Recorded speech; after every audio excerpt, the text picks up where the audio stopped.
नमस्कार प्रिय विद्यार्थियों, आज मैं आपके सामने फिर से आई हूँ।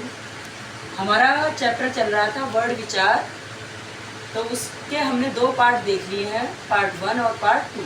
आज मैं आप सब लोगों के सामने लेके आई हूँ पार्ट 3, जिसमें हम सीखेंगे श्वास प्राणवायु की मात्रा के आधार पर वर्ण व्यंजनों के भेद या फिर वर्ण के भेद।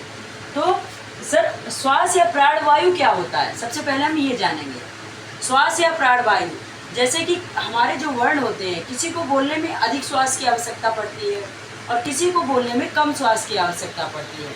उसी आधार पर इन व्यंजनों के भेद किए गए हैं। तो प्राण या श्वास या प्राणवायु के आधार पर व्यंजनों के दो भेद हैं, अल्प प्राण और महाप्राण।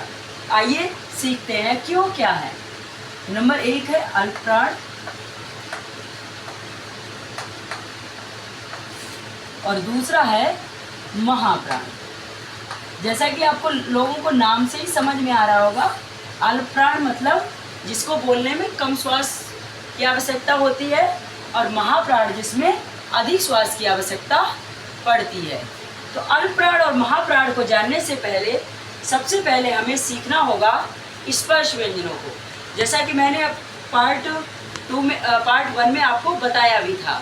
तो स्पर्श व्यंजन को सबसे पहले हमें सीखना होगा। तो हम देखते हैं कि स्पर्श व्यंजन कौन से हैं।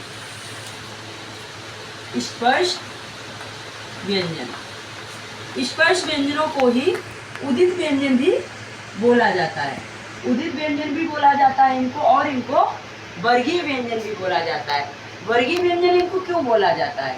क्योंकि ये अपने वर्ग का नेतृत्व करते हैं। इनका पहला वर्ण जो है वो एक वर्ग बना दिया गया है और उसके अंतर्गत सारे वर्ण, पांचों वर्ण आते हैं। तो हर एक वर्ग के अंतर्गत 5 वर्ण होते हैं और हमारे 5 वर्ग होते हैं। तो उसको मिलाकर हमारे 25 व्यंजन बन जाते हैं। देखिए कैसे। इनको याद करने की ट्रिक भी है बच्चों। इनको याद करने की बहुत आसान ट्रिक है। अगर आप इस ट्रिक से याद करोगे तो कभी भी नहीं भूलोगे। इसकी ट्रिक है कचट टप। कचट टप। आप इसको अमूमन हम यहाँ से ऐसे पढ़ते हैं, लेकिन इस ट्रिक को हम ऐसे पढ़ेंगे, कचट टप, है ना। तो कचट टप, तो इनका जो पहला वर्ण है वो इनका वर्ग है ना, वर्ग का नेतृत्व कर रहा है। तो क वर्ग के अंतर्गत कौन कौन से वर्ण आते हैं? क, ख, ग, घ और ञ। फिर आता है इनका च वर्ग। च वर्ग में आते हैं च, छ, ज, झ और ञ। ये अंगा था और ये ञ है, ठीक है। फिर आता है हमारा ट वर्ग। ट, ठ, ड, ढ और अण। फिर आता है हमारा त वर्ग। त, थ, द, ध और न। फिर आता है हमारा प वर्ग। प, फ, ब, भ और म। ये हमारे हो गए स्पर्शीय व्यंजन। तो हर एक वर्ग के अंतर्गत 5 वर्ण है। इस तरह से हमारे टोटल 25 वर्ण है। स्पर्शीय व्यंजन कितने होते हैं? 25। टोटल हमारे 25 हैं। अब देखो, इनको हम अल्प प्राण और महाप्राण में कैसे यूज करते हैं। अल्प प्राण की ट्रिक है 135। अल्प प्राण की कौन सी ट्रिक है? 135 और 24 हमारे क्या है? महाप्राण। अब आप लोग सोच रहे होंगे 135 और 24 क्या है, इससे हमें क्या पता चलेगा? तो आइए आज सीखते हैं। 135 मतलब 1, 3, 5। 24 मतलब 2 और 4, या इसको कहें 2 और 4। तो देखो 135, अब इसमें कैसे यूज करते हैं 135 को? 1, 3, 5, 1, 3, 5। स्पर्श व्यंजन का पहला, तीसरा और 5वां वर्ण हमारा क्या है? अल्प प्राण। पहला, तीसरा, 5वां बन गया हमारा 135, ठीक है। तो पहला, तीसरा, 5वां क्या है हमारा? अल्प प्राण। तो हमारा पहला, तीसरा, 5वां कौन सा वर्ण है?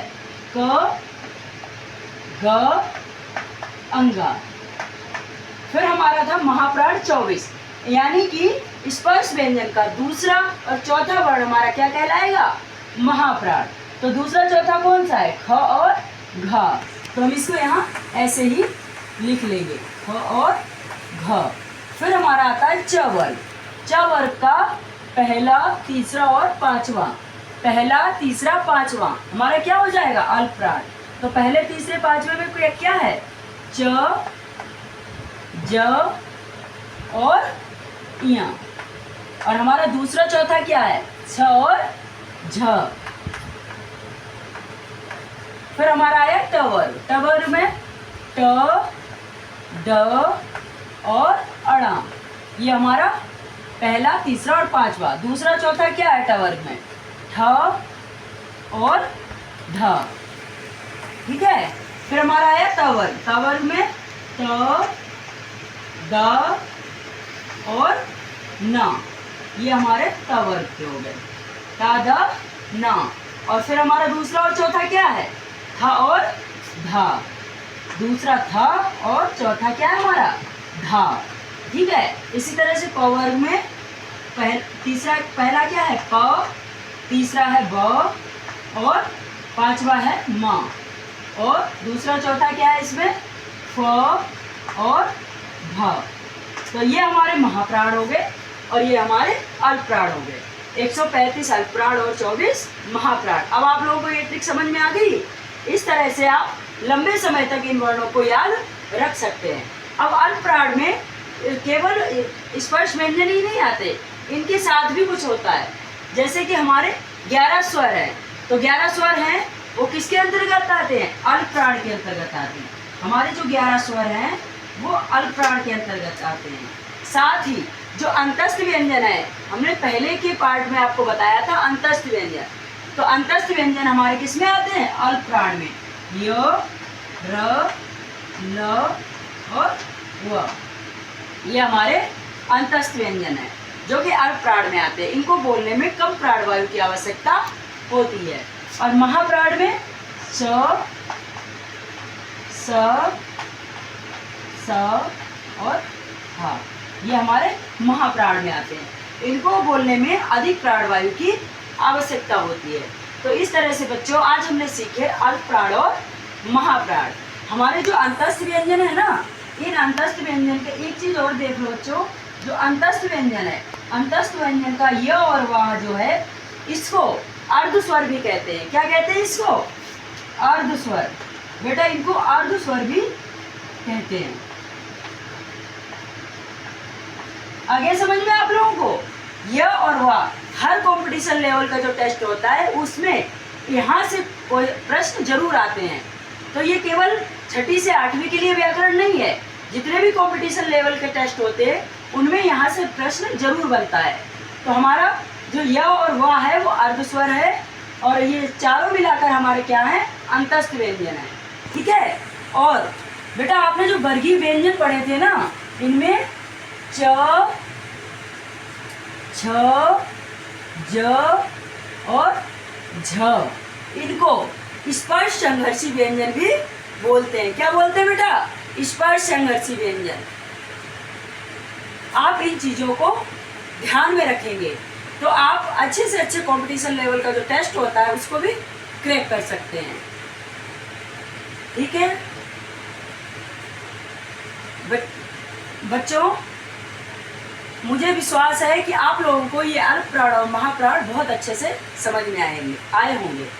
तो इनके साथ ही आपको वीडियो में सब्सक्राइब करना है और लाइक करना है ताकि मैं मोटिवेट हूँ और आगे भी आपके लिए इसी तरह के ज्ञानवर्धक वीडियो ला सकूँ।